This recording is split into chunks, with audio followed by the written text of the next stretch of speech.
I have to do some of this all over again. So welcome everybody to Get Up and Vote. Thank you all for being here. And I don't say thank you lightly, because I know for some people it's taken some courage and effort to come here. Anything to do with elections somehow seems a little daunting, and there is fear and there's apprehension to do with some of these things. So thank you all very much for coming. For all those of you who are joining us live on the web, thank you very much for being participants. Please at any point text us, call us, send us your messages. We will respond to you as and when this event is going on for the next hour and a half.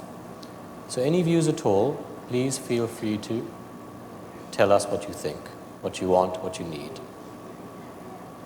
I wanted to start with something that I feel is quite important and that is sometimes forgotten. And that is a form of remembering, a form of remembrance. For all those since independence, but more specifically since the early 70s, I'd say, that have struggled and lost their lives in a democratic process, trying to preserve our democracy. So we decided not to have a chief guest. We have nothing against eminent people, but we decided to make all of us here and all of us listening the chief guests. So welcome all our chief guests, and all our chief guests abroad, and all our chief guests across the country.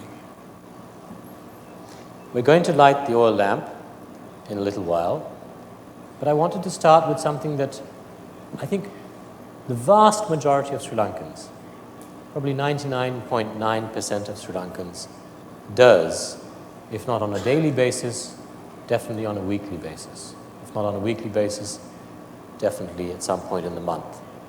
And that is meditation and prayer. We come from these old spiritual traditions, all of us. We're born into these spiritual traditions. And it is part of our culture to pray and to meditate.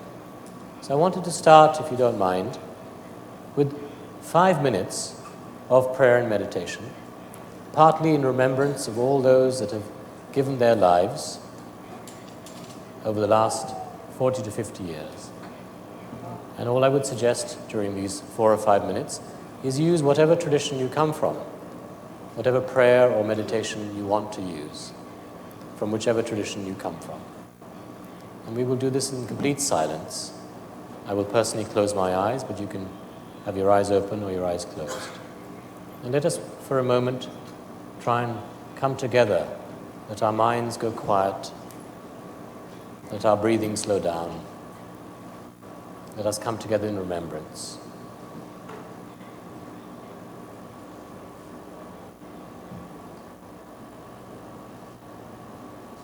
If you'd like to take a few deep breaths and relax your shoulders and relax your neck,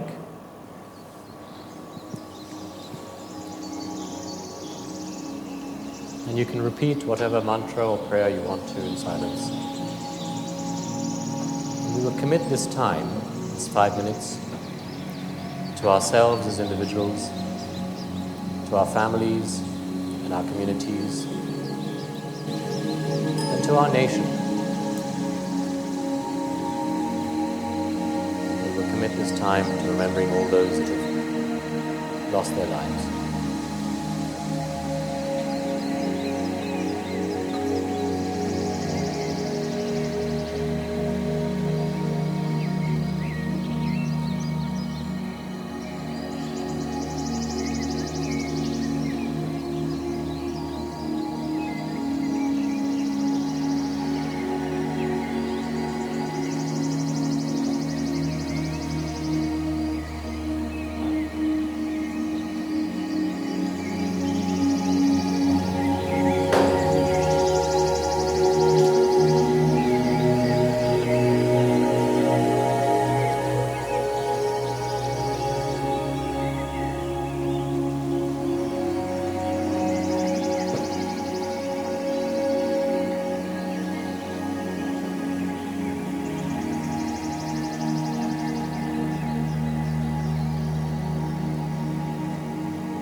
Take a few deep breaths if you'd like to, and gently come back.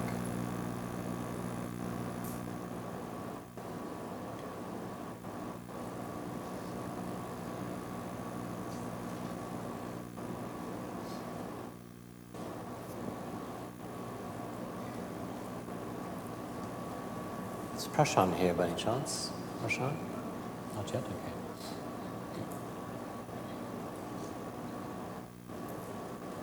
So, I'm not going to take up too much time. I actually had a beautiful speech all prepared and typed out, but I'd rather give it over to the other keynote speakers, particularly while the press are here. I'd like to share with you a story. Prashant Devisa, who is the founder of Sri Lanka Unites, one of Sri Lanka's largest youth movements. He'll be joining us hopefully later. They are partners in this venture. He invited me.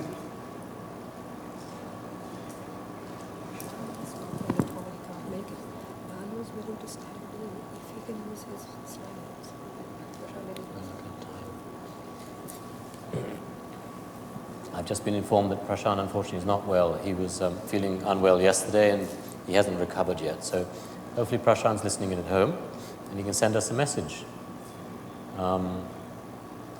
So Prashant I met about 5 years ago and he invited me to a student conference. And I'd actually completely lost interest in Sri Lanka. I thought that Sri Lanka was going nowhere. This was in 2005 or so. And I decided to leave the country. And I was planning to go and live in India, which I subsequently did. I met Prashant, and he invited me to come to his conference. And I went there, and I met the most remarkable young people. There were about 450 young people, 17, 18, 19-year-olds.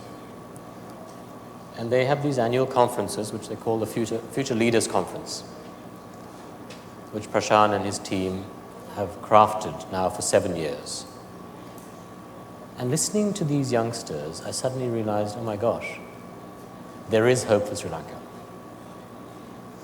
Because they demonstrated an enthusiasm which I hadn't seen for many, many years. They were knowledgeable, they were energetic, they were open, they were not afraid, and they were truly willing to reconcile with each other from all the different communities. The main theme of Sri Lanka Unites is reconciliation. And Prashant deeply believes, and his team deeply believes, that reconciliation of communities, of families, of individuals is the way forward for Sri Lanka. And I share his view. And at that conference, I thought to myself, oh my gosh, maybe the day will come when I'll work with Prashant again. And we left it at that. And 2 years later, Prashant calls me and says, we're having another conference, this time at Trinity College. Would you be interested? I said, oh, that's my father's old school. I'd love to help. What can I do? He said, well, will you organize something for the teachers? Because the students come with teachers.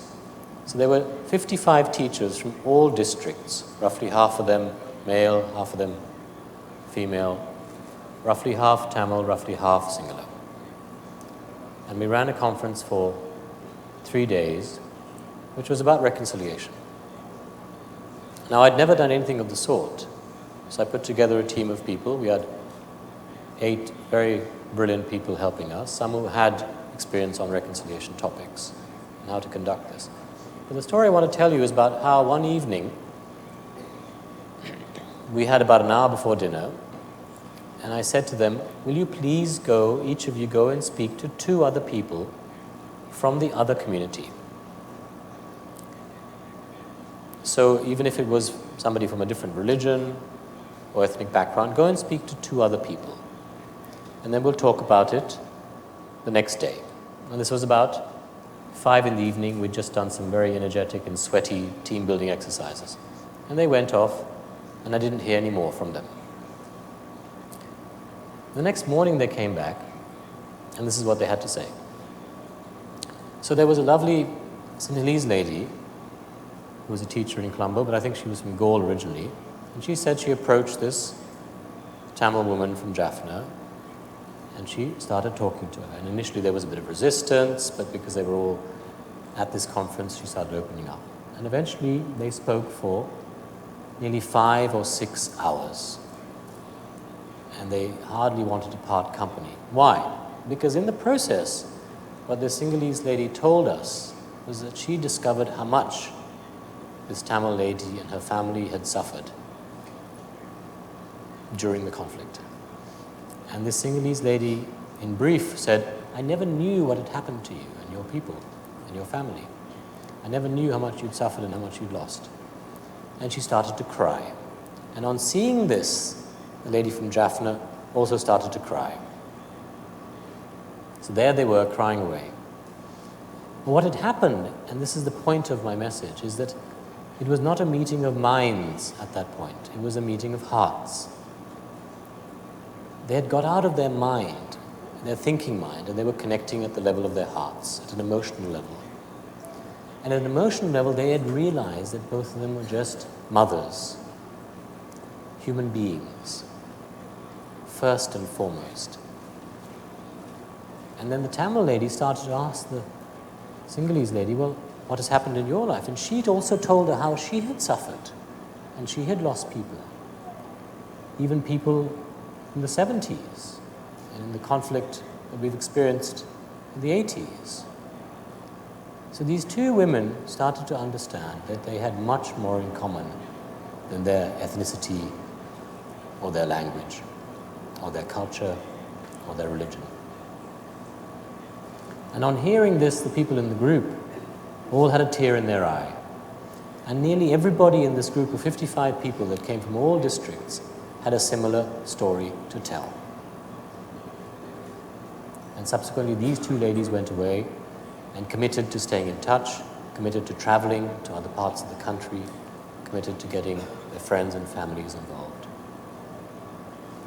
Now, even if that commitment was not carried out, two people realized an important thing. Two people have transcended the divide. And it is this divide which has created most of our problems in this country. Now we know this. We all know this intellectually. My point is, we need to find ways to overcome this at an emotional level as well. We listen to people who are intent on dividing us, who are intent on speaking out louder than us. And when I say us, I talk about the silent, moderate Sri Lanka. And we have had this culture of division and extremism for too long. And I suspect that some of you, if not all of you, are here today and are listening in because in your hearts you believe that there is a way forward which transcends this kind of extremism, which transcends this kind of division. And I suspect that every Sri Lankan has had an encounter of a similar kind as the one I've just told you about. So I'd like to tell you a second story. The second story happened around about the time of the tsunami. In fact, it happened about 5 days after the tsunami, when I traveled with some friends to give out supplies and food in the east of the country, near Potterville. And to cut a long story short, I had never come face to face with anybody from the LTTE. I had never come face to face with anybody from the LTTE. And that was primarily because I had never tried. I was living comfortably in Colombo.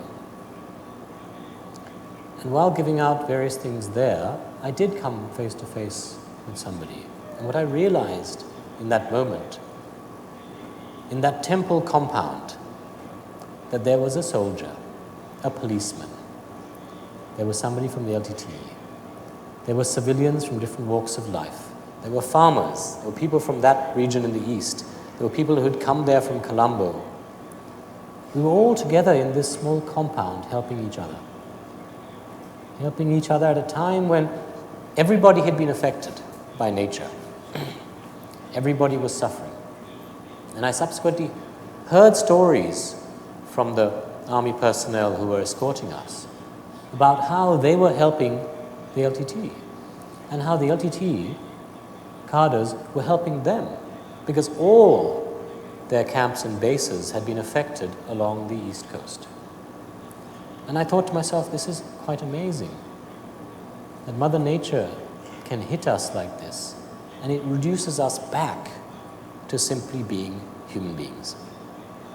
Struggling human beings with certain specific physical, emotional, and psychological needs. So my message today is, if the voter of Sri Lanka can start to identify what they believe in, what are your values? What are each of our values? We will do some exercises today to focus on that. And if we can somehow get back to the values that we cherish, the values that my father's generation, my mother's generation, the generations of your grandparents and your parents all held dear, at a time when everybody was educated together. The education system was not divided. We all cherished our languages and our culture and our religions. But there was a common identity, a common Sri Lankan identity which existed and was strong, which meant that the things that we have witnessed over the last 30 to 40 years, could not have happened, would not have happened. So my message today, before I pass it over to some of the speakers, is let's try and go back to some of those values, if not just for today. The spiritual values. All our great teachers have basically been saying the same thing. We have all religions worshipping side by side in Sri Lanka. People come to this country and they marvel at the fact that you see, as my father said in one of his speeches, you see a temple, a mosque, a church, a korvil, all within a couple of 100 meters of each other. We go and worship in these places. We worship in our homes. So we all have inherited this. It's deep in our genetic makeup, in our DNA. If we can only hang on to some of that and express that when we're trying to build our democracy. Why do we want to build our democracy? In my humble view, the democracy is one of the ways in which we can express ourselves as human beings. Not only express ourselves as human beings, but try and reach our potential as human beings. There is infinite talent and potential in this country. We see it all the time. So many people leave this country for lack of opportunities. Why? Why are we not encouraging people to stay? Because this extremist voice, in my humble opinion, has been the only voice from different sides of the communal divide. But not only from different sides of the communal divide, from within the communities themselves, there have been extremist voices that have been louder than the majority moderate voice. So my call, my appeal to the moderate majority Sri Lankan is, don't remain silent. Use your vote in this instance on the 17th to express the values that you cherish, to express the issues and concerns that you hold dear. Come out in large numbers. We will explain to you today how to do that. The people that are here will hopefully then be able to explain to others and help make others aware and educate them. The information will be available on the internet, and we'll be circulating it widely in all 3 languages. Let us together, as individuals, take these small steps. But if we all take these small steps as individuals, maybe our nation can take a big leap in the next few weeks. We don't have to emulate the mistakes of other nations, of other democracies. Yes, we have to learn from other nations, that's true. And yes, we have to accept that there are differences amongst us, and we might beg to differ. But those differences should never mean that an individual who is elected to the highest office of the land should be able to be corrupt or nepotistic, should be able to take advantage of their position of power. There is enshrined in our Constitution a system of accountability. There is enshrined in our legal systems, in our law enforcement systems, accountability. There are systems of justice and of truth. And the voter and the citizen of this country must reclaim those. We must remember that at the end of the day,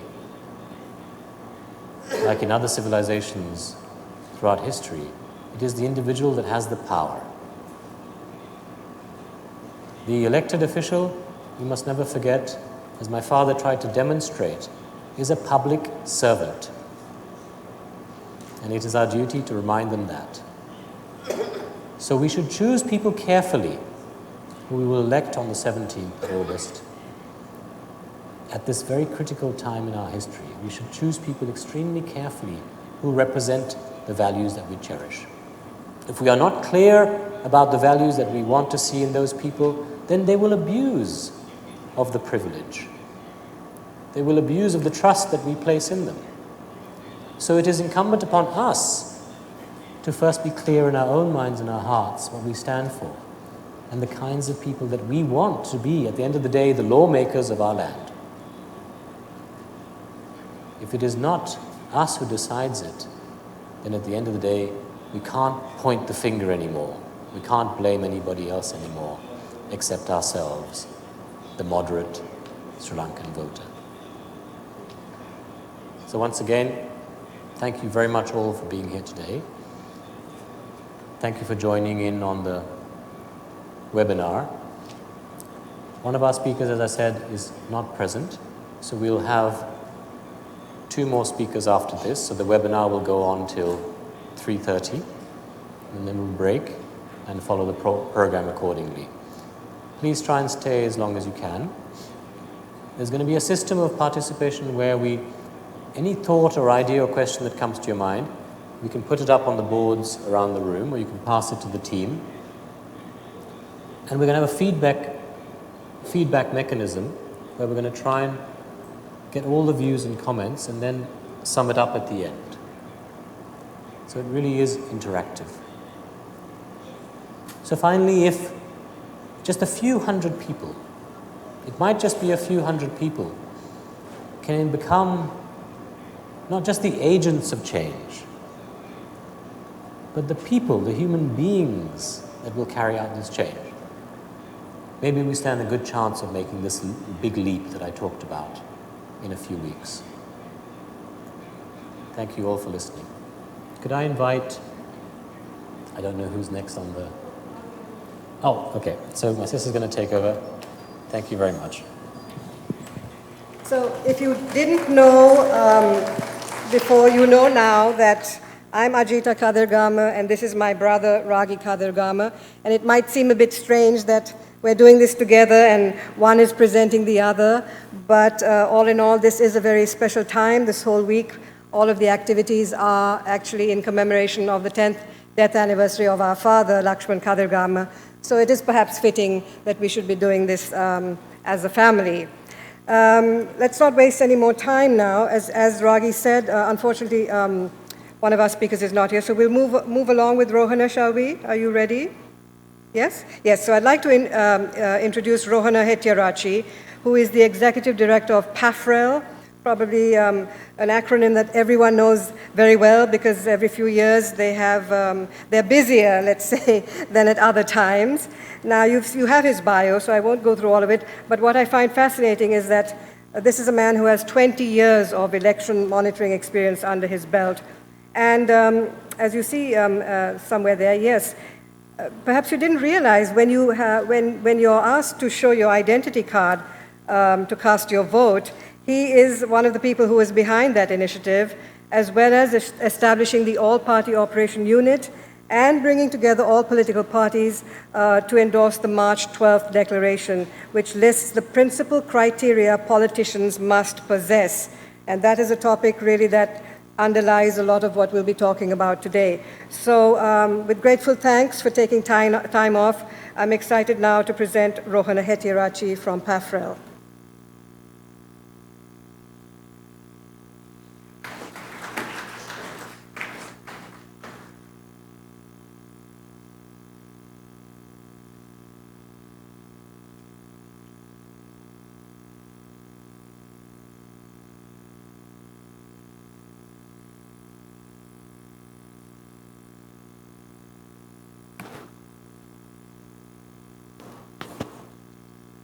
සුබ දවසක් ප්‍රාර්ථනා කරනවා තමුන්වන්සලා සියලුම දෙනාට.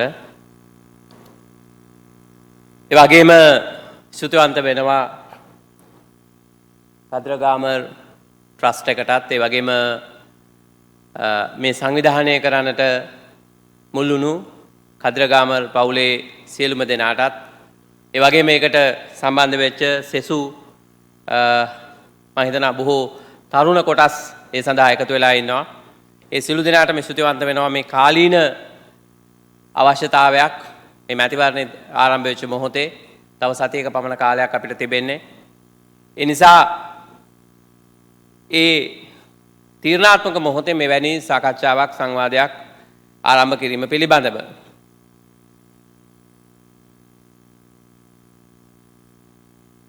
අපි දන්නවා හැමෝම 17 වෙනිදා මේ රටේ නීති ප්‍රතිපත්ති සම්පාදනය කරන තැනට මේ රටේ මූල්‍ය පාලනය කරන තැනට සුදුස්සන් නියෝජිතයින් තෝරාපත් කර ගන්නට අපි සූදානමින් ඉන්නවා.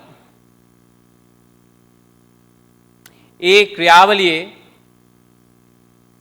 ඡන්දේ පාවිච්චි කිරීම කොයි ආකාරයටද සිදුවේ යුත්තේ ඒ වගේම මේ සඳහා අවශ්‍ය කරන ඒ ක්‍රියාවලිය කෙසේද සකස් වෙන්නේ කියන කාරණේ පිළිබඳව මිනිත්තු 10ක් හෝ මිනිත්තු 15ක් ඔබත් එක්ක අදහස් වුමාරු කරගන්න එහෙම නැත්නම් ඒ පිළිබඳව සාකච්ඡා කරන්නටයි මට ආරාධනා කළේ. මේකෙදි ඊටාම වැදගත්ම කාරණේ ඡන්දේ පාවිච්චි කිරීම සඳහා ඔබ අපි හැමෝම ඡන්ද දායකයෙක් හැටියට ලියාපදිංචි වීම අත්‍යවශ්‍යයි. මෙවර මැතිවරණයට ඡන්දේ පාවිච්චි වෙන්නේ 2014 ඡන්ද නාම ලේඛනයට අනුව. ඒ නිසා ඔබට ඡන්දේ පාවිච්චි කිරීම සඳහා මේ මැතිවරණයේදී නැවත වරක් ලියාපදිංචි කිරීම සඳහා අවස්ථාවක් ලැබෙන්නේ නැහැ. හැබැයි මම කැමැතියි සඳහන් කරන්න මේ වෙනකොට 2015 වර්ෂයේ ඡන්ද ලියාපදිංචි කිරීම ආරම්භ කළා. පළවෙනි පියවරයන් අවසන් වෙලා තිබෙනවා. ගෙයින් ගෙට පෝරම බෙදා දීම කටයුතු අවසන් වෙලා තිබෙනවා. හැබැයි තවමත් 2015 වර්ෂයේ ඡන්ද නාම ලේඛනය සම්පූර්ණ වෙලා නැහැ. ඉදිරි කාලයේ ඔක්තෝබර් වෙනකොට මේ ලේඛන ප්‍රදර්ශනය වෙනවා. සෑම ප්‍රාදේශීය ලේකම් කාර්යාලයකම සෑම ග්‍රාම සේවක කාර්යාලයකම තැපැල් කාර්යාලවල සහ දිස්ත්‍රික් ලේකම් කාර්යාලවල. ඒ නිසා ඕනෑම කෙනෙකුට තමන්ගේ ලියාපදිංචිය තියෙනවද නැද්ද කියලා සොයා බලන්න මේ ප්‍රදර්ශනය කරන කාලය තුල ඉඩකඩ ලැබෙනවා. ඒක මම කිව්වේ ඊළඟ මැතිවරණයට සූදානමක් හැටියට බොහෝ වෙලාවට පළාත් පාලන මැතිවරණය මේ අවුරුද්දේ අවසානයේ හෝ ලබන අවුරුද්දේ මුල් මාස කිහිපය ඇතුළත පැවැත්වීමට නියමිතව තිබෙනවා. එහෙම වුණොත් අනිවාර්යයෙන්ම දෙසැම්බර් හෝ ලබන අවුරුද්දේ මුලට આવොත් 2015 ඡන්ද නාම ලේඛනය තමයි වළංගු වෙන්නේ. මොකද ඒකත් ඊටාම වැදගත් මැතිවරණයක් අපිට කිට්ටුම අපිට සමීපම මහජන ඒකකයේ පළාත් පාලනයේ ඒ වගේම මේ මැතිවරණ විශේෂ වෙනවා. මැතිවරණ ක්‍රමයේ මේ වෙනකොට සංශෝධනය වෙලා කොට්ටාස ක්‍රමයට අපේක්ෂකව පත් වෙන්නටයි නියමිතව තිබෙන්නේ. ඒ නිසා ඒක අතිශය වැදගත් වෙනවා තමන්ගේ කොට්ටාසයට മന്ത്രിවරයා තෝරපත් කරගන්නට අපිට ඡන්ද අයිතිය තහවුරු කර ගැනීම. ඒ නිසා ඔබේ අවධානය යොමු කරන්නට කැමැතියි. දැන් මේ මැතිවරණයේදී ඡන්දේ පාවිච්චි කරන්නට අනිවාර්යයෙන්ම ඔබ ඡන්ද පොලට ඔබේ අනන්‍යතා ලේඛන රැගෙන යා යුතු වෙනවා. ඔබ අපොහසත් වුණොත් ඔබේ අනන්‍යතාවය තහවුරු කරන්න ඡන්ද පොලේදී ඔබට ඡන්දේ පාවිච්චි කිරීමේ අයිතිය අහිමි වෙනවා. ඒ සඳහා මැතිවරණ කොමසාරිස්වරයා හැඳුනුම්පත් වර්ග 6ක් සඳහන් කරනවා. ඒක තමයි අත්‍යවශ්‍යම නැත්නම් අපි හැමෝටම තිබෙන ප්‍රධාන අපේ අනන්‍යතා පත්‍රයේ ජාතික හැඳුනුම්පත. ඒ වගේම ඔබට පාවිච්චි කරන්න පුළුවන් වළංගු රියදුරු පත්‍රය. රියදුරු බලපත්‍රය. හැබැයි ඒක එක්ස්පයර් වෙලා තියෙන්න බෑ. It should be a valid document. And also you can use your passport. That also valid passport. Expire වෙලා තියෙනවා නම් passport එක පාවිච්චි කරන්නත් බෑ. ඒ වගේම ආගමික හැඳුනුම්පත, භික්ෂු හැඳුනුම්පත. එහෙම නැත්නම් භික්ෂුන් අනිත් ආගමික පූජ්‍ය පක්ෂයට, පූජ්‍ය පූජක පක්ෂයට තියෙන හැඳුනුම්පත. මම හිතන්නේ ඒකත් බොහෝ දෙනෙකුට නැහැ. ඒක තියෙන්නේ ආගමික පූජකයින්ට විතරයි. ඒ වගේම වැඩිහිටි හැඳුනුම්පත. ඒ වගේම විශ්‍රාමක හැඳුනුම්පත. මේ හැඳුනුම්පත් වලින් එකක් පමණයි ඔබට පාවිච්චි කරන්න පුළුවන්කම තිබෙන්නේ. මේ කිසිවක් නැත්නම් ඔබ తాවකාලික හැඳුනුම්පතක් ලබා ගත යුතුයි. ඒ සඳහා ලබා දීලා තිබෙන අවසාන දිනය හෙටින් අවසන් වෙනවා. ඒ නිසා ඒක හරිම වැදගත්. අද දවසේ මාධ්‍ය කීපයකුත් මෙතන ඉන්න නිසා හෙට තමයි తాවකාලික හැඳුනුම්පත් ලබා ගැනීමේ අවසාන දිනය. යම් ඡන්දදායකයෙක් මේ දක්වා මැතිවරණ කොමසාරිස්වරයා සඳහන් කරන හැඳුනුම්පත් කිසිවක් ඔබ සතුව නැමැති නම් ඔබේ ප්‍රදේශයේ ග්‍රාම නිලධාරිවරයා හම්බ වෙලා ඡායාරූප දෙකක් ලබලා දීලා ඒ කුඩා ෆෝරමයක් තිබෙනවා සම්පූර්ණ කරන්න ඔබ తాවකාලික හැඳුනුම්පතක් ගත යුතුයි. ඒක වතු ප්‍රදේශයක නම් වතු අධිකාරිවරයා හරහා ඔබට ඉල්ලුම් කරන්න පුළුවන්කම තිබෙනවා. ඒකෙදි සිද්ධ වෙන්නේ මේ ඡායාරූප දෙකෙන් හැඳුනුම්පත් දෙකක් හැදෙනවා.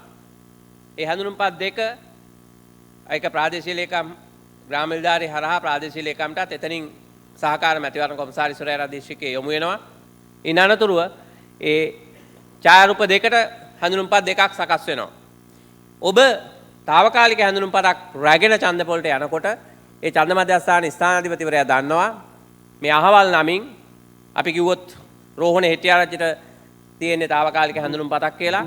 ඒතර ඡන්ද පොළට රෝහණ හෙට්ටිආරච්චි යනකොට ඡන්ද පොළේ අය දන්නවා මෙහෙම කෙනෙක් අද తాවකාලික හැඳුනුම්පතක් අරගෙන එනවා කියලා. මොකද අර හැඳුනුම්පත් දෙකෙන් එකක් ඡන්ද පොළට මැතිවරණ දෙපාර්තමේන්තුව හරහා යනවා. ඒ නිසා හරි පැහැදිලි කිසි කෙනෙකුට වෙනත් ලේඛනයක් පාවිච්චි කරන්න බෑ. මැතිවරණ දිනේදී සාමාන්‍යයෙන් අපි ග්‍රාම නිලධාරිවරුන් හරහා ගන්න ඡායාරූපයක් සහතික කිරීම වළංගු වෙන්නේ නැහැ. ඒ නිසා මේ ලේඛන නැති කෙනෙක් අනිවාර්යයෙන්ම හෙට දවසේ හැඳුනුම්පතක් ලබා ගත යුතු වෙනවා. දැන් අපිට මතකයි පහුගිය මැතිවරණ එකදී පාර්ලිමේන්තු මන්ත්‍රීවරයෙක් මම උදාහරණ දෙකක් කියන්නම්. පොළොන්නරුව දිස්ත්‍රික්කයේ පාර්ලිමේන්තු මන්ත්‍රීවරයෙක් ගියා මන්ත්‍රී හැඳුනුම්පත අරගෙන. සාමාන්‍යයෙන් අනන්‍යතාවය නම් ඒ පුජ්‍යලයා ඒ ප්‍රදේශයේ හැමෝම දන්නවා මන්ත්‍රී හැඳුනුම්පතට ඡන්දේ පාවිච්චි කරන්න දෙන්න ඕනේ. එහෙම නැහැ බැලු බැලමට අපිට හිතන්න පුළුවන්. හැබැයි මේ නීතිය හරියට ක්‍රියාත්මක වෙනවා. ඡන්ද ස්ථානාධිපතිවරයා ඉඩ දුන්නේ නැහැ ඔහුට ඡන්දේ පාවිච්චි කරන්න. ඔහු නැවත ගිහිල්ලා ජාතික හැඳුනුම්පත අරන් එනකොට වෙලාව 4:05යි වෙලාව හරියටම ඡන්දපොළ නිලධාරීන් ක්‍රියාත්මක කරලා තිබුණා. ඔහුට ඡන්දේ පාවිච්චි කරන්න බැරි වුණා. ඒ නිසා මේ හැඳුනුම්පත කියන එක හරිම අත්‍යවශ්‍ය සාධකයක් වෙනවා. ඒ වගේම තව අවස්ථාවකදී රත්නපුර දිස්ත්‍රික්කයේ එක් මන්ත්‍රීවරයෙක් හැඳුනුම්පත නැතුව ගියා.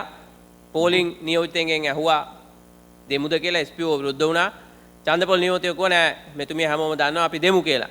හැබැයි අවසානයේදී අර ඡන්ද නිලධාරීන්ට තමන්ගේ ඩියුටි එක වෙනුවෙන් ලැබෙන්න තිබිච්ච සියලු මුදල් ඒ නිසා අහිමි වුණා. මොකද ඔහු නීතිය නොසලකා මැතිවරණ කොමසාරිස්වරයාගේ උපදේශ නොසලකා ක්‍රියා කරලා තිබුණ නිසා. ඒ නිසා අනිවාර්යයෙන්ම ඡන්ද පොළට යනකොට අපි අපේ අනන්‍යතාවය රැගෙන ආයුතු වෙනවා. ඒ වගේම අපිට හම්බ වෙනවා පෝල් කාඩ් එක. මේ වෙනකොට ඔබට ලැබිලා තියෙන්නට අවශ්‍යයි. ඉදිරි කාලය තුලත් මේක ලැබෙන්න පුළුවන් පෝල් කාඩ් එක. ඒකට කෙනෙකුට හිතෙන්න පුළුවන් මේ පෝල් කාඩ් එක නැත්තම් අපිට ඡන්දේ පාවිච්චි කරන්න බැරිද කියලා. එහෙම එකක් නැහැ. පෝල් කාඩ් එක කියන්නේ හරියට ඉන්විටේෂන් කාඩ් එකක් වගේ. දැන් අපිට මගුල් ගෙදරකට නැත්නම් වෙඩින් එකකට යන්න අපිට අපේ මිත්‍රයෙක් ඥාතියෙක් ගෙනත් දෙනවා කාඩ් එකක්. මොකද කාඩ් එකේ තියෙන්නේ වෙඩින් එක තියෙන දවස තියෙනවා, වෙලාව තියෙනවා, පෝරව සෙරමනිය තියෙන වෙලාව තියෙනවා. මේ ඔක්කොම ටික තමයි මේ ටික තමයි මේ කාඩ් එක ඇතුලේ තියෙන්නේ. අපි හිතමු අපි අතින් කාඩ් එක නැති වුණා. හැබැයි අපි දන්නවා නම් වෙඩින් එක තියෙන තැන වෙලාව, හෝටලේ, දවස අපි ඒකට යනවා. පෝල් කාඩ් එකත් හරියට ඒ වගේ තමයි. පෝල් කාඩ් එක තියෙනවා නම් අපිට හරි පහසුයි ඡන්ද පොළට යන්න. ඒ විතරක් නෙමෙයි ඡන්ද පොළට ගිහිල්ලා තමන්ගේ නම, අංකය හරි ලේසියෙන් හොයාගන්න පුළුවන්. ඒ නිසා පෝල් කාඩ් එක ලැබුණත් නොලැබුණත් ඔබට ඡන්දය පාවිච්චි කිරීමේ හැකියාව තිබෙනවා. මොකද පහුගිය කාලේ අපි දැක්කා විශේෂයෙන්ම උතුරේ පහුගිය සමහර මැතිවරණවලදී මේ පෝල් කාඩ් එකතු කළා. ඒතකොට සමහර ඡන්දදායකයෝ බියටපත් වුණා. Taman ඡන්දය පාවිච්චි කරන්න ඉඩකඩ ලැබෙන එකක් නැහැ කියලා. ඒ නිසා තමයි මම මතු කරන්න හිතුවේ පෝල් කාඩ් එක කියන්නේ ඉන්විටේෂන් කාඩ් එකක් විතරයි. ඒ නිසා ඔබට පෝල් කාඩ් එක තිබුණත් නොතිබුණත් ඔබ ඡන්ද පොලට යන්න ඔබට ඡන්දය පාවිච්චි කරන්න පුළුවන්. හැබැයි ඒක තියෙනවා නම් පහසු. ඒ නිසා ඒක රැගෙන යන්න ඕනේ අපි ගාව එක තියෙනවා නම්. ඊළඟට මොනවද අපි ඡන්ද පොලේදී තහවුරු කරන්න ඕනේ ඡන්දය පාවිච්චි කරන්න? මම කලින් කිව්ව කරුණු දෙක.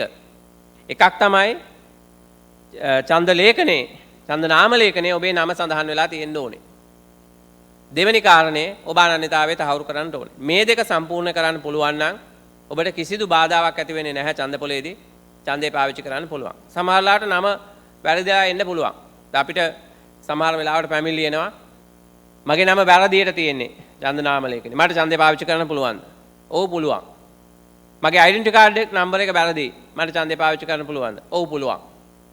මැතිවරණ නිලධාරීන් කරන්නේ මේ දෙකම සංසන්දනය කරලා බලනවා.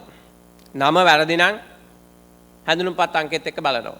හැඳුනුම්පත් අංකේ වැරදි නම් නමත් එක්ක බලනවා. ඒ නිසා මේ දෙක එකට බලලා තමයි ඡන්දය පාවිච්චි කරන්න ඉඩකඩ ලැබෙන්නේ. ඒ නිසා කිසිවෙකුට බියක් ඇති කර ගැනීම අවශ්‍ය වෙන්නේ නැහැ. නමේ අඩුපාඩුවක් තිබුණත් හැඳුනුම්පතේ අඩුපාඩුවක් තිබුණත් ඒ දෙකම සංසන්දනය කළාම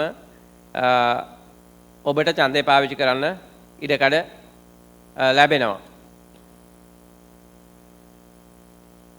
අවශ්‍ය වෙන්නේ ඔබ උදේම ඡන්ද පොලට පැමිණීම උදේ 7ට ඡන්ද මධ්‍යස්ථානය ආරම්භ කරනකොටම ඔබට පුළුවන් නම් ඔබේ ඡන්දය පාවිච්චි කරන්න. ඒක ඔබේ අයිතියක් හැටියට සලකලා ඔබ ක්‍රියා කරනවා නම් ඒක තමයි අත්‍යවශ්‍ය වෙන්නේ. සමහර වෙලාවට මේ මැතිවරණ ක්‍රියාදාමය පිළිබඳව කලකිරිලා සමහර වෙලාවට දේශපාලඥයෝ පිළිබඳව කලකිරිලා එහෙම නැත්නම් ඉලෙක්ෂන් ප්‍රොසෙස් එක පිළිබඳව කලකිරිලා ඔබ ඡන්දය පාවිච්චි කිරීමෙන් වළකින්න පුළුවන්. එහෙම වුණොත් ඔබ අකමැතිම දේශපාලන පක්ෂයේ බලයට එන්න පුළුවන්. ඔබ අකමැතිම අපේක්ෂකයෝ බලයට එන්න පුළුවන්. ඒ නිසා ඔබ කොච්චර අකමැති වුණත් මේ තියෙන දේශපාලන රටාවට මේ දේශපාලන ව්‍යුහයන් වලට ඒවා වෙනස් කරන තාක්කල් අපිට ඒවයින් ප්‍රයෝජන ගන්න සිද්ධ වෙනවා. ඒ නිසා අපි අවධාරණය කරන්න කැමතියි ඔබ උදේම ඡන්ද පොලට යන්න, ඔබේ හැඳුනුම්පත රැගෙන යන්න. ගිහිල්ලා ඔබ කැමති දේශපාලන පක්ෂයකට ඡන්දය පාවිච්චි කරන්න. ඡන්දය පාවිච්චි කිරීමේදී ඔබට මේ පත්‍රිකා අපි ගෙනහලා තියෙනවා. වැදගත් වෙන්නේ ඔබට ලබා ගන්න පුළුවන් සිංහල සහ දෙමළ මාධ්‍ය වලින්. වැදගත් වෙන්නේ ඔබ මොන දේශපාලන පක්ෂයකට ඡන්දය පාවිච්චි කරන එක තමයි මුලින්ම. ඒ නිසා පක්ෂයේ ලාංඡනයේ ඉදිරියේ තිබෙන කොටුවේ ඔබ කතරේ ගැහුවොත් ඒ පක්ෂයට ඔබේ ඡන්දය යනවා. ඔබ මනාප එකක්වත් ලකුණු නොකලත් ඔබේ ඡන්දය වළංගු ඡන්දයක් බවට පත් වෙනවා. හැබැයි ඒ කොටු ටික අතරේ ඡන්දය පාවිච්චි කිරීම අවශ්‍යයි. ප්‍රේම් එක ඇතුලේ ඡන්දය පාවිච්චි කිරීම නැත්නම් ලකුණු කිරීම අවශ්‍ය වෙනවා. ඒ කොටු කැපිලා ගියොත් අවලංගු ඡන්දයක් බවට පත් වෙනවා. මේවා මම හිතන්නේ අපේ ඡන්දදායකයෝ සාමාන්‍යයෙන් පාර්ලිමේන්තු සහ ජනාධිපති වරණවලදී ප්‍රතික්ෂේප වන ඡන්ද ප්‍රමාණය හුඟක් අඩුයි. පළාත් පාලන සහ පළාත් සභාවලදී තමයි ටිකක් 6%ක් 7ක් වගේ ප්‍රතිශතයක් ප්‍රතික්ෂේප වෙන්නේ.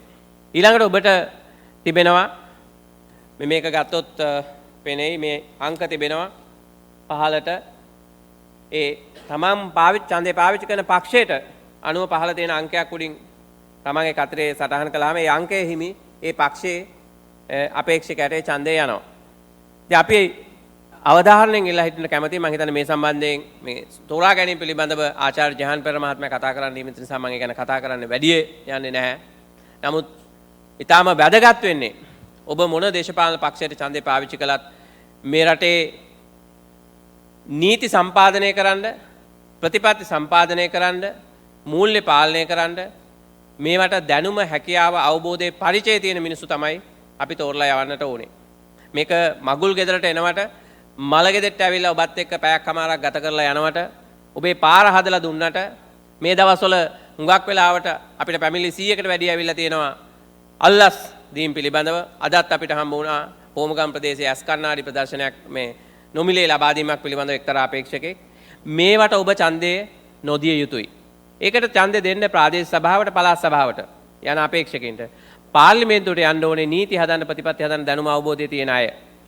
ඔබේ අනාගතය, ඔබේ දරුවාගේ අනාගතය, රටේ අනාගතය තීන්දුව වෙන්නේ පාර්ලිමේන්තුවෙන්.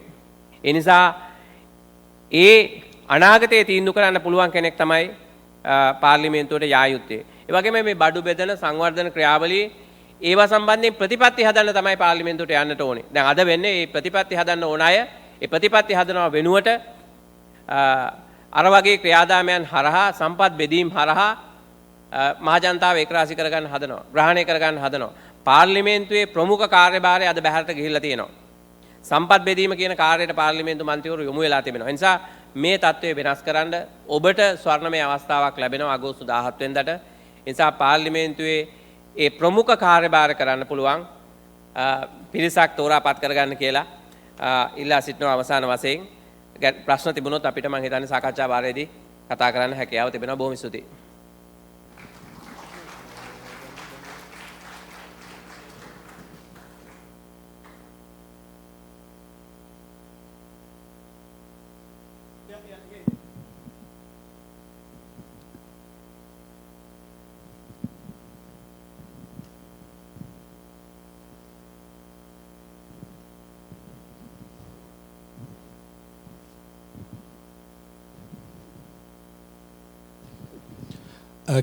Can you make mention about the official form of IDs in English, if you don't mind, please?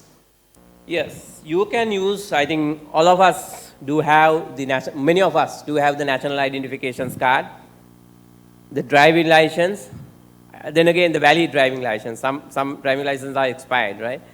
Valid driving license, the valid passport, the religious ID, pension ID,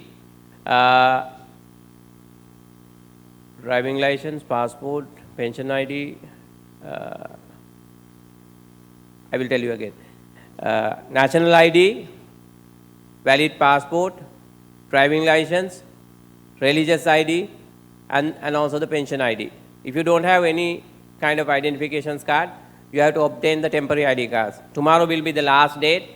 You have to meet your respective Gamanildari, or if it is a state sector, a state superintendent, and you have to submit 2 photographs. It's an easy process.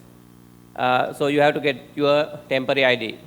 So if you are unable to prove your identity on the polling day, it's pretty clear you will not get opportunity to franchise your right. And we can cast our franchise even without a polling card, right? The poll card is not necessary. I think I have clearly mentioned, I don't know, I mean, I use singular language. That is more comfortable for me. It's a kind of invitations. Poll card is a kind of invitations. So whether you have the poll card or not, if you can prove your identity at the polling station, and if your name is in the list, the voters list, that's it.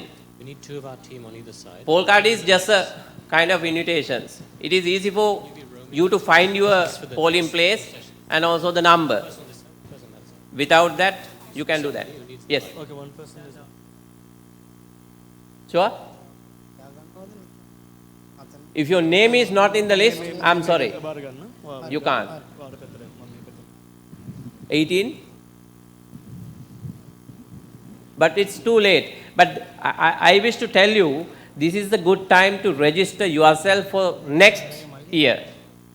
Yeah, it's a registration process already completed, but there will be some displaying period by somewhere in October or November.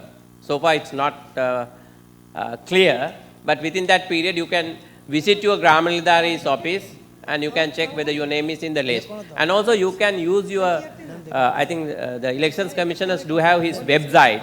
You can go to that website, you can enter your identification card number, then you can see whether you are in the list or not before you go to the polling stations. There'll be a Q&A after the next speaker, so any questions we'll take to that session. Thank you very much, Rohana.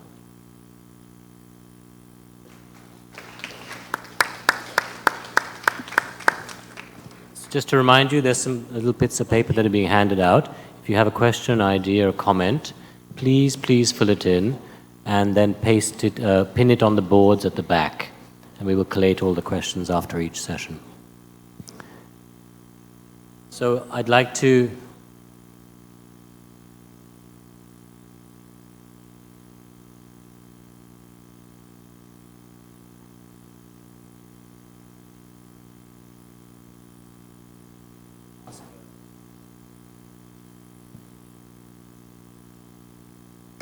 So as we know, technology sometimes fails us, and the next speaker needed to use a PowerPoint presentation.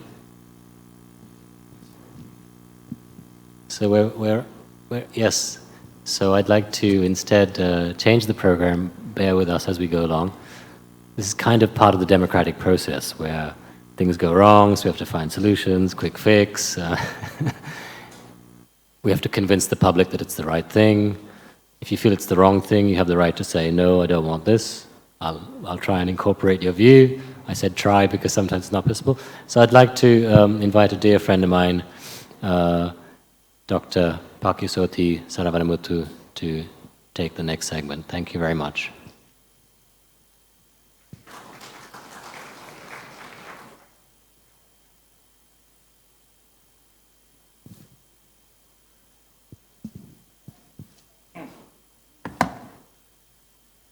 Good afternoon, everyone.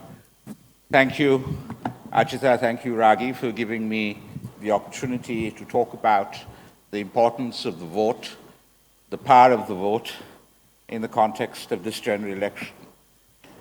I think most of us here in this audience do appreciate one simple thing, that in a functioning democracy, the basic mechanism for choice and change, which after all is the essence of democracy, is the vote. The most basic mechanism for choice and change is the vote. The second point also I think we all understand and acknowledge is that our constitutions, our politicians constantly keep reminding us that sovereignty resides with us. The essence, therefore, of representative democracy is that a group of people, through the method of voting, are identified to represent us in terms of speak on our behalf, make decisions on our behalf. Because we all can't do it at the same time. There is a certain trust and confidence, therefore, that we invest in these people. We choose them because of their ability to be able to connect with us, but I think we also choose them because of their integrity and their intellect, their vision of a country, their ability to represent us in the interests of the wider collectivity, which is the country at large. We want a member of parliament at the end of the day who has integrity, who has vision, intellect, and experience to be a member of the Parliament of Sri Lanka. That, I think, is also very, very important. Now, the brief that I have been given is with regard to the power of the vote. I think for the first time in many, many years in January, for a variety of reasons, not all of them particularly salubrious and healthy, some of them on the basis of political calculation, the electorate of this country as a whole were treated as citizens. And what I mean by that is that they were not treated in terms of any other of the multiple identities which they possess, but rather they were treated as a collectivity in which they were told, representative democracy on your behalf is being corroded and destroyed, government has been hijacked, corruption is rampant, and with it, impunity. Basically, the notions, the ideas of government that you have are being destroyed, and it is up to you to regain that government of your desire, of your understanding previously. So you were treated as citizens rather than as Sinhalese, Tamils, Muslims, Burghers, Christians, Buddhists, whatever. And the country responded to that in large numbers. 81, almost 82% responded. Record-breaking levels in terms of turnout all over the country. And in a sense, telling people talking to them about the power of their vote, perhaps is redundant in terms of what happened 6 months ago. We did effect a change 6 months ago. And I think there is the open question as to whether sufficient change has been effected in the last 6 months. Is there unfinished business? Do we go back or forward or sideways or whatever? Do we come out, therefore, in as large numbers to be able to do that? The organization that I work for, the Center for Policy Alternatives, did a survey of public opinion in the last 2 weeks of July. And there we found out that quite a substantial number of the people in this country believe that their vote can make a difference. After January 2015, there is a change in terms of the self-perception of empowerment on the part of citizens.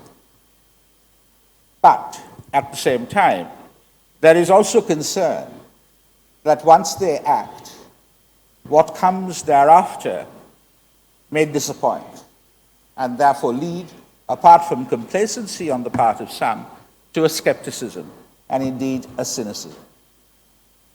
And I think this is what this meeting is also all about.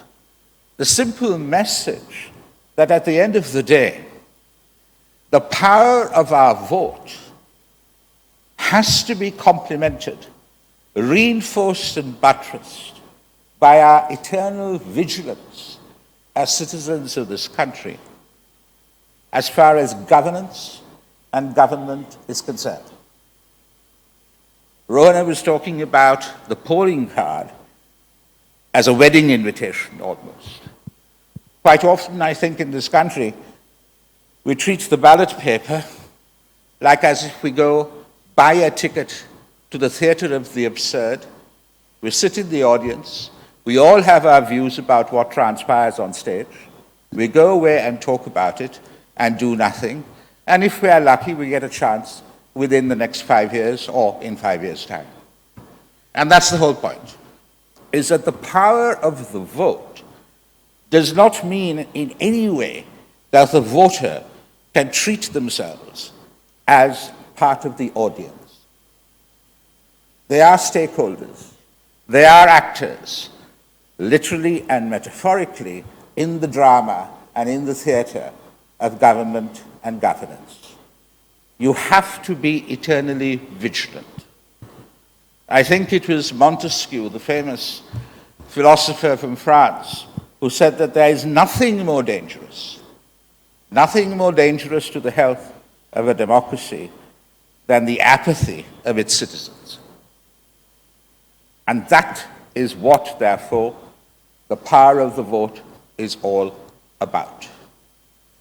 You have the power to make a choice, to make a change if you so desire, but do not for a moment assume that it is one single finite act that assures the protection, the vigilance, the enhancement of your rights. Citizenship is not a luxury, it is a right, it is a responsibility. It takes effort, it requires interest, and it is a duty at the end of the day. So please, do go and vote in as large numbers as one did in January, or even more, and think about voting for the kind of country you deserve and desire, and ensuring that your friends and relations do likewise. As Sri Lankan citizens, we have been disempowered for too long. In January, if we did commence a new tradition, let us now institute it into the very lifeblood of our politics. Thank you. Do I have to stay here to answer any questions?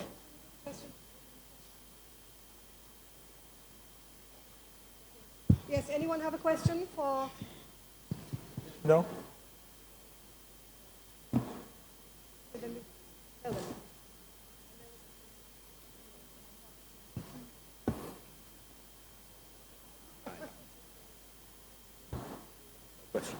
And we're going to have a Q&A.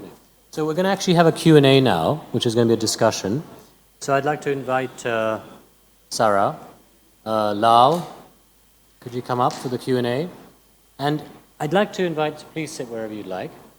I'd like to invite somebody from the audience. Asoka, would you mind joining the Q&A panel? Impromptu, I know, but I'm having to kind of juggle as we go along. Sorry? Is he still here? Where is he?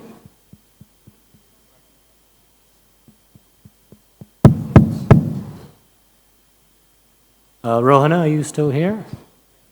Super.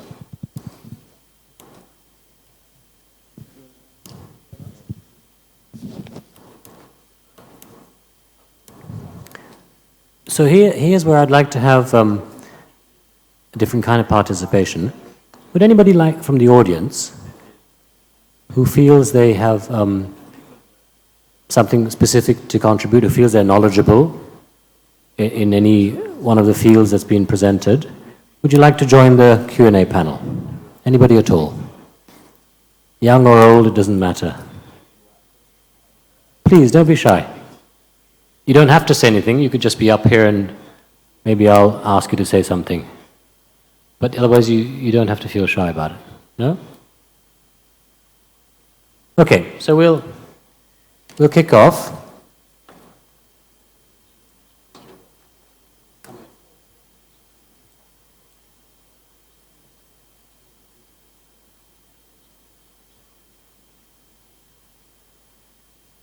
Would you like to join the panel, or would you like to join the second panel? Would you like to join this panel? Yes, please. Please do. Please come up.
Hello, testing.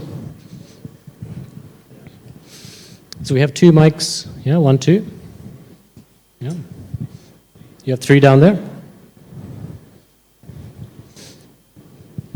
One clip-on mic. Not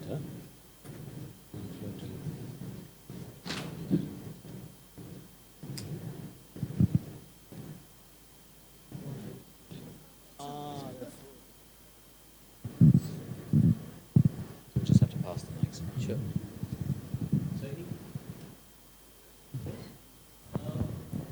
Hello, testing. Yeah. Any question at all? Yes. මගේ ප්‍රශ්නය රෝහණ හෙටිආරච්ච මහත්මයාට ඡන්ද පත්‍රිකාව ලැබුණාම ඒකේ mark කරනකොට ඒක යම්කිසි වැරදීමක් සිදු වුණොතින් ඔහුට හෝ ඇයට නැවත ගිහිල්ලා අලුත් පත්‍රිකාවක් ලබා ගන්න පුළුවන්ද?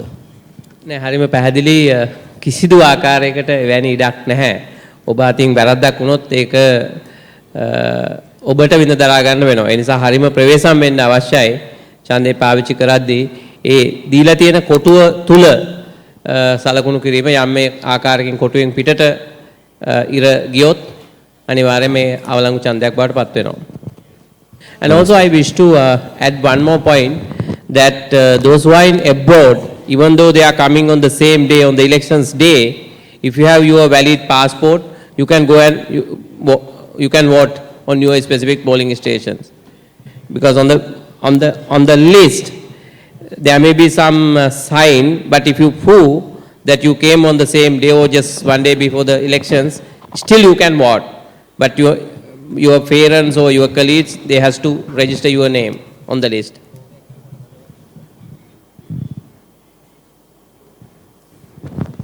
Any other questions? Anything at all?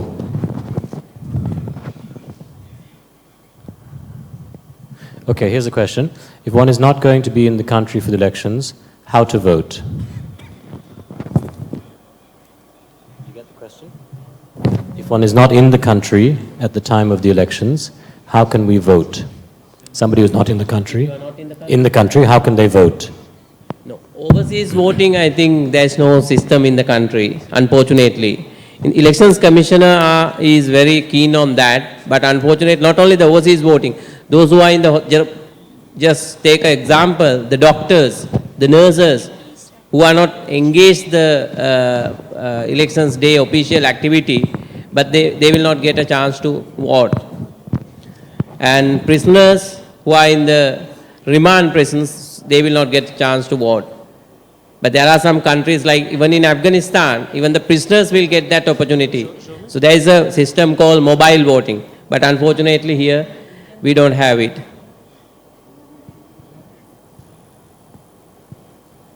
Any other comments? If you don't, it doesn't have to be a question, it could be a comment.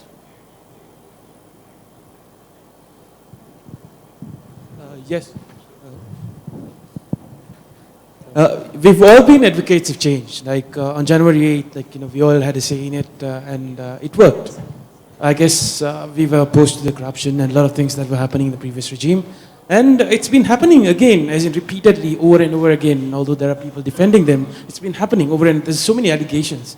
And I don't know, I sometimes feel that even the CID was biased.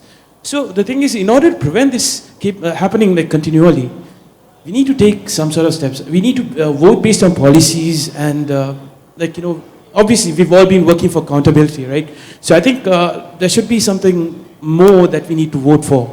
Perhaps the freedom of information. I know that Mr. Asuka has been campaigning for that as well, and so many of the others in this panel too. So I think there needs to be more pressure applied on all of these people who are campaigning on freedom of information, and also for the National Audit Bill, which will bring in more accountability to the government.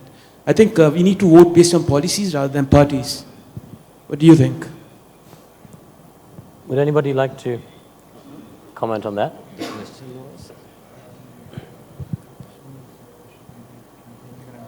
Yes. Aaron, can I have one more mic? I agree. We'll come back to you. It has to be first on policy, but your poll card will also have the people who can take that policy forward. So you have to consider both. Different parties will come out with their policies and also their team that will take forward those policies. So it's incumbent upon the voter to select the right candidate who can take that policy forward. Maybe just touching on the point that you were raising there. One thing which is being discussed a lot is this issue of academic qualifications, asset declarations, things of that nature. What's clear is that there isn't a single party, and I mean, I'm certainly not someone who says that there should be a minimum level of academic qualification, but that said, there is clearly an appetite amongst many people to find out that information. And one thing that does come to mind is that not a single party has said that they will publicize all of that information before or after the election.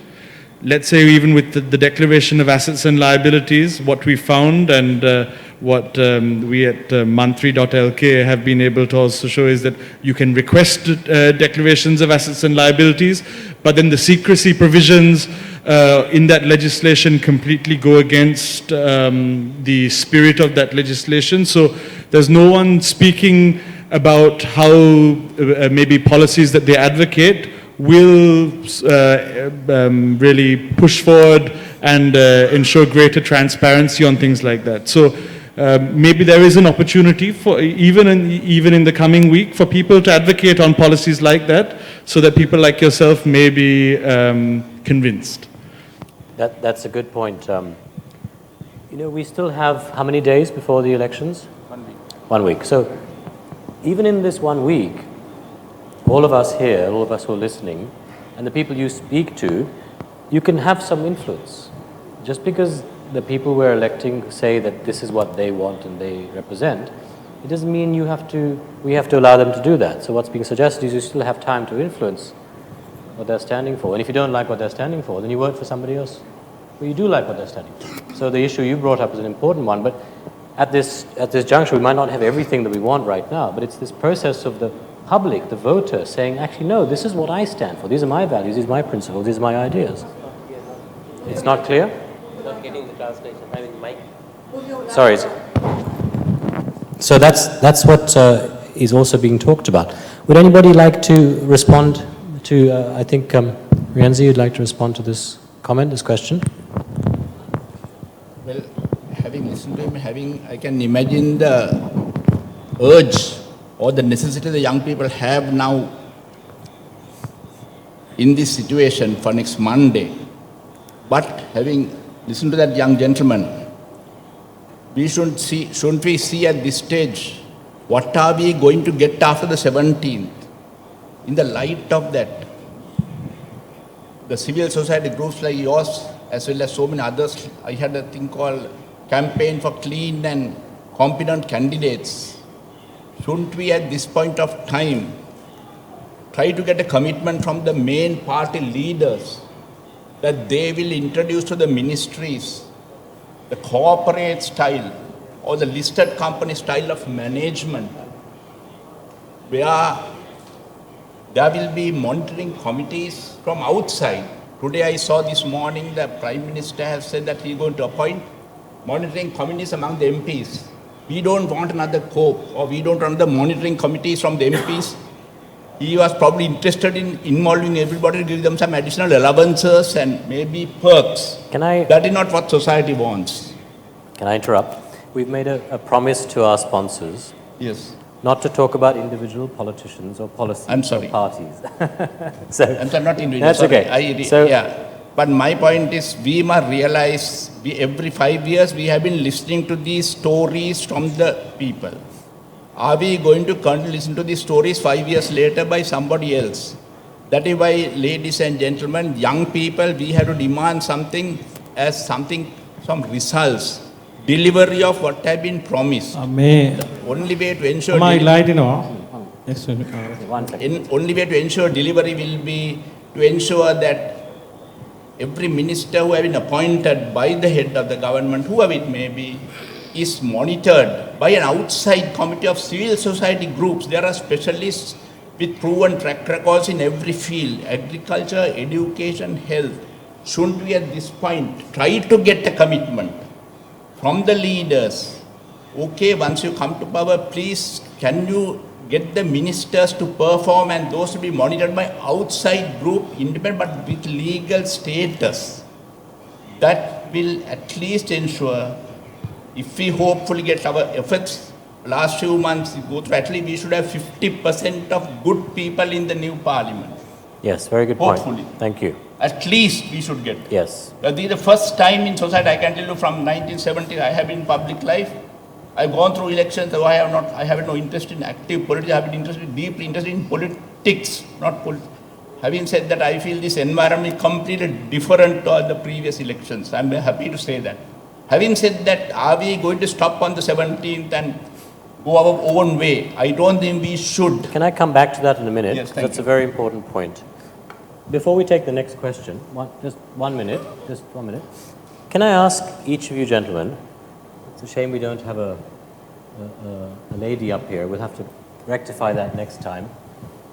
What do you think if you were to say the single most important thing in the next 10 days for the people that are listening, the people that will read about this, the people that will go to vote, or the people that are hesitating to vote, what do you each think, very, very briefly, because we've got time constraints, what's the single most important thing you would each say? Shall we start with Sarah? Riance's got the mic. We have a wide choice. Party can be decided, but there are individuals in both parties. Your party we will decide, but try to pick the individuals among the party that you are hoping to wanting to support. There are individuals of different various varieties. You have enough choice to point people whom you feel will fall in line with your thinking. Thank you. I think from me there are two things. One thing I have already mentioned, if you don't have your identifications, only tomorrow you have chance. So you have to obtain your identity. That's number one. Number two is within next 1 week period, you can assess your candidate. Whatever the party you supposed to vote, you can assess your candidate within next 7 days time. You can see whether they obey the existing elections law, whether they are corrupted people, how is their education level, whether they are qualified enough to represent parliament, how they did in the what they did in the previous parliament. You can assess your candidate, whatever the party you vote, within next 7 days, and you can select out of whatever the number, you can select 3. Thank you. I would say that in casting your vote, ensure that you see how the members of parliament who are now recontesting. So we have 202 members of parliament from the last parliament who are recontesting in this election. See how they have used their vote on your behalf. So now, once again, a plug, but now on mantri.lk, you can see how they have voted on all of the key legislation over the last few years. So maybe instead of only listening to rhetoric, see how they have actually cast their vote on your behalf in Parliament. Thank you, Saka. You instinctively know who's not corrupt. Vote for them. Can you say that again, Lal? It wasn't clear. Say, just... You instinctively know who's not corrupt. Select your representative from amongst them. Well, I would say, think about what it is the country and the government and governance you want, and make an informed choice as far as the candidates are concerned accordingly. What country do you want, and who best do you think can bring it about? Thank you very much. We're going to come back to some of these issues as we go along. I'd like to take the question from here.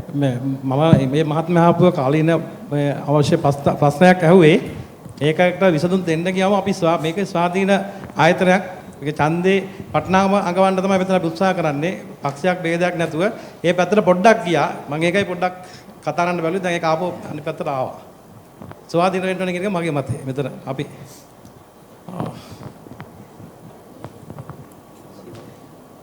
Who would like to respond to that? Would anybody like to respond?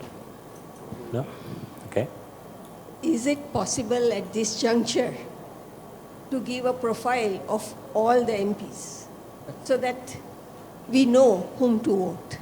So can I just, because in the program actually Asoka is going to be talking about a great program that they've been doing later on this afternoon, but maybe I could just, because we have 4 more questions that have come in because people are watching us and they are sending questions. Would you like to briefly just touch upon that, Asoka, just briefly, please? Yeah. In a nutshell, I'll say this, but for all of the 202 MPs who are recontesting, we have a website which breaks it down by district and looks at the activities of each of these members of parliament over the last, since May 2012. So tracking 3 years of their parliamentary activity and their activity in consultative committees last year as well. So the website's called month3.lk, and through that you will see who is active in Parliament and what they are championing and how they have performed and what issues they're talking about and things of that like. So that may be and so that there are profiles for all of the pre-existing MPs. Unfortunately, this doesn't do justice to the other candidates, but it at least allows you to assess the MPs who have been there in the 7th Parliament. But I think the rest is hardly difficult because there are 6,151 candidates. Nobody can assess these 6,000 candidates. I think that is the voters' duty. Once you decide your party, you can select a couple of people and you can consider what are their qualities. I mean, the outside people, it's hardly difficult. Thank you. So there's a question that's come in here. Let's read it out. So the question that's coming is, how would one go about influencing a party's agenda and policies before the elections or even after the elections? Is there anything that can be done right now before the election to influence the policies? Well, I would have thought that the basic way of influencing an organization, which is after all what a political party is to join it. As a member, you probably have greater status and authority to be able to influence its policies than from being outside. I think from outside, what you can do at the same time is to be able to join civil society, advocacy organizations, etc., who are pushing for a certain program or policy which would then have a knock-on effect on the position of the party in power. But I mean, to give you an example of something that has been kicked around, and I use that word advisedly, for many years, greater representation of women in Parliament. How many political parties have actually committed to that and done anything about it when they've come into power? Does it require the men and women of this country to bring this city, for example, to a halt and say, look, if you at least don't nominate every third woman, every third candidate on your party list, nominate a woman, we are not going to vote for you. So there are times, I think, when the only thing that you're left with is direct action. Direct action. So that's what we're talking about today, direct action. Is it possible for the people of this country to realize that direct action is part of this process? And what we've seen is direct action of a certain kind from minority, what I call minority extremist groups. How can the moderate majority get involved in direct action?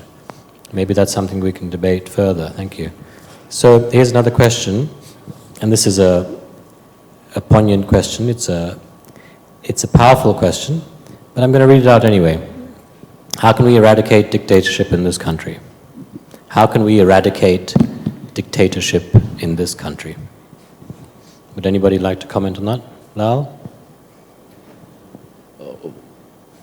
Well, our laws do not provide for a dictatorship, but it's the people who create them. Even within parties, within each political party, democracy must prevail. And that, I think, is the essence. It's not to vote one leader in who takes control of everything. And also, right down the ladder, all officials, whether it be state or otherwise, must stand their ground and not carry out illegal orders. Whether it's the police, the army, government servants, they know their rights. They must not carry out illegal orders. Thank you. Can I sway in there? Keep it brief, please. Well, I mean, at the end of the day, the only way to prevent a dictatorship is to ensure that you are vigilant with regard to the protection of your rights, that you strengthen institutions and you strengthen processes. There's no point waiting And the other point is also very simply this, and I suppose that at the end of the day is the most important one because it's the practical one. In order to resist dictatorship, you have to take risks. It's not easy. So I have a question for you all. Over the last 15, 20 years or so, many of the people I know, many of my friends, say, look, we want a strong leader. It doesn't matter if they are a dictator because then they'll get things done. What do you say to that? I say that is an inherently dangerous path to go down. I mean, the famous saying with regard to Mussolini was he made the trains run on time. He did a lot worse as well.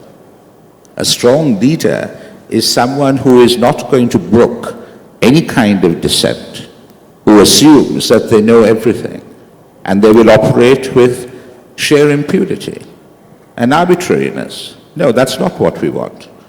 We can go slower, but we can go surer, and we can go fairer, and in a more decent way. Would anybody like to answer in singular? Because we've got a lot of people who are also watching and listening in singular. Do you have any comments on this particular issue, or you want to go to the next one? Anybody like to answer in singular?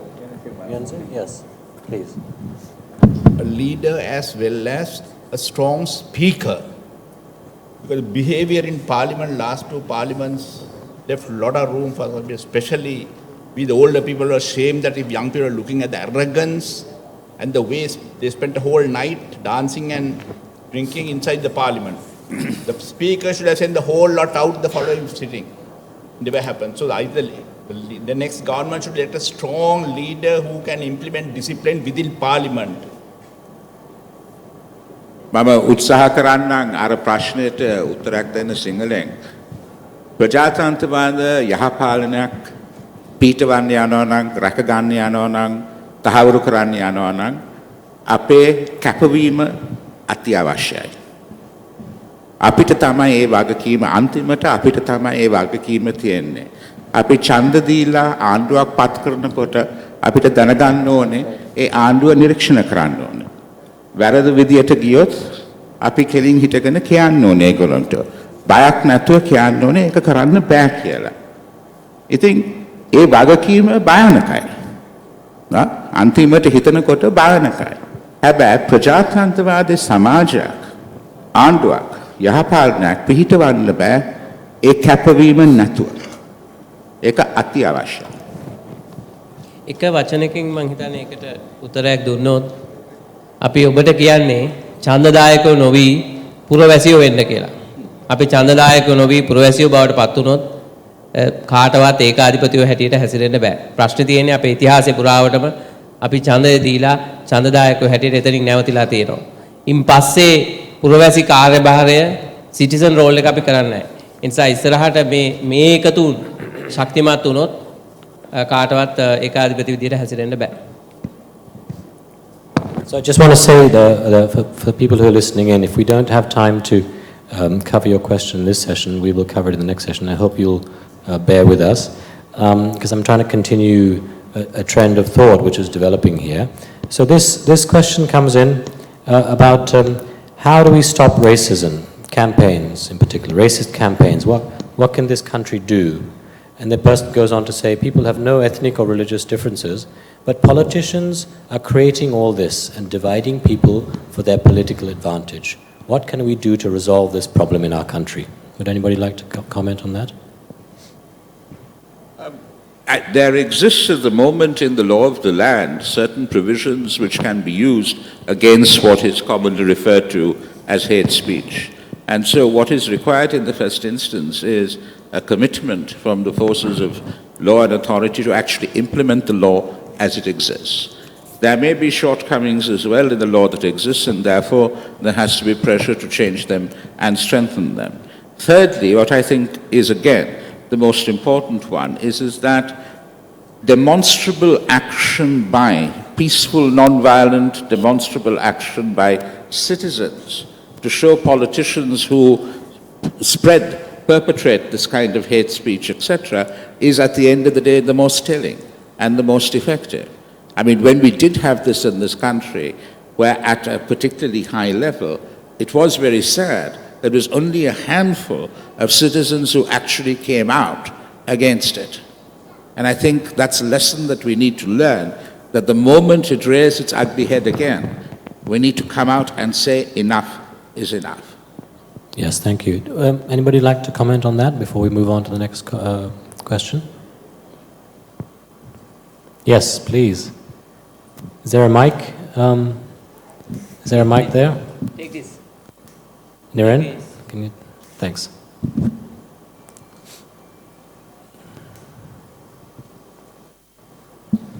I think one thing we're not asking our potential politicians or potential leaders is to be accountable for their co-members.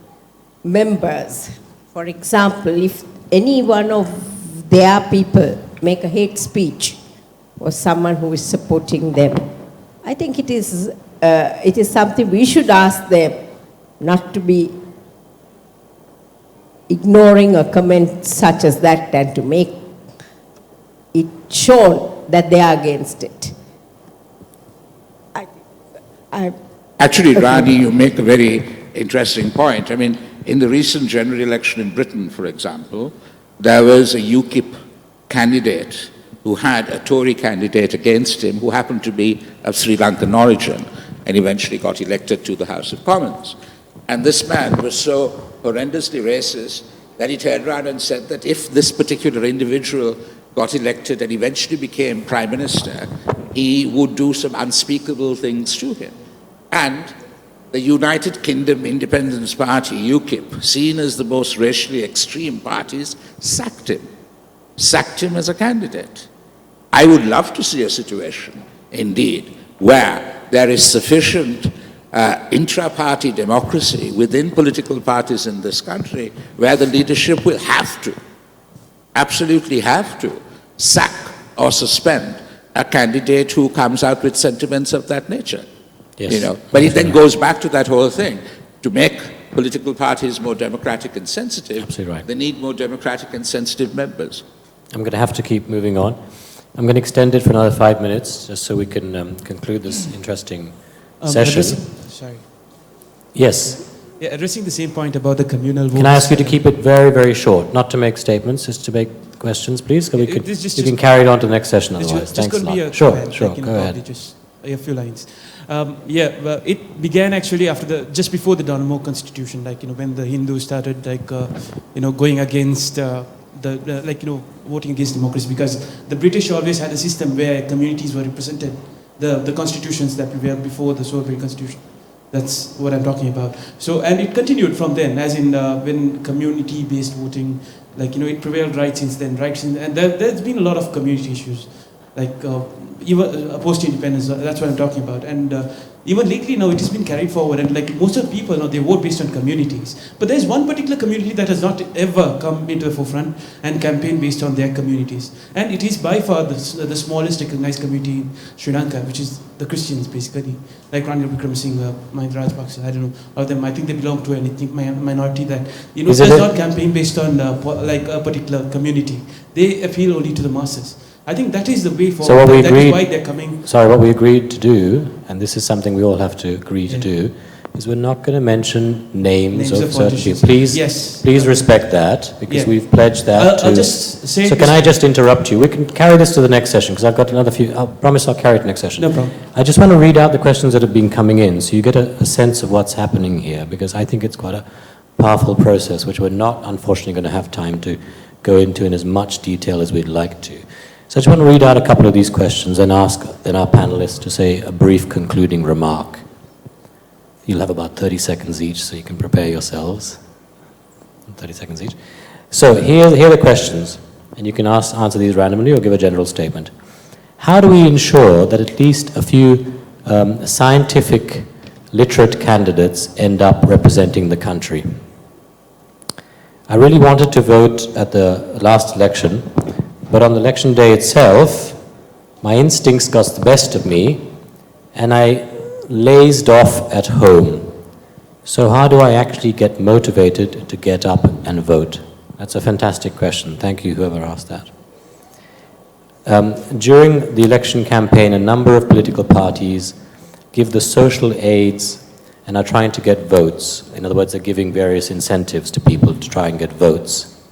Why is this not considered by others? But specifically, why don't others question this practice? Then I'm going to put this to an answer. So this is a very general question, but maybe we can be thinking about these when we go for our tea break as well. Which policies specifically are good for Sri Lanka? And how to increase women in politics, the role of women in politics. There's a segment in the next session where the speaker is talking exactly about that. In this election results in a hung parliament, if this election results in a hung parliament, this country will be floundering for another 5 years. And by the way, I'm reading these as they come in. I'm not vetting them in any way. What would be a strategy to ensure a strong, secure, and productive government? During the nomination period, the political parties agree to give the nominations according to what criteria? It's a very good question. If there is a violation by public servants, abusing resources, mudslinging at politicians via social media, what action can be taken? And what are prisoners' voting rights? I think we've touched upon that in Sri Lanka. And can you compare it with other countries? Afghanistan, this person actually says. We have 22 countries in the world which have made it mandatory to vote, 18 and above. Should we, or when will this be implemented in Sri Lanka? Can we reduce the voting age to 16? And here's an answer from somebody about eradicating dictatorship the question is, the answer is eradicating dictatorship is in the hands of the voter. A dictator will never be accepted as a leader. So could you like to sum up 30 seconds each, please? Who would like to go first?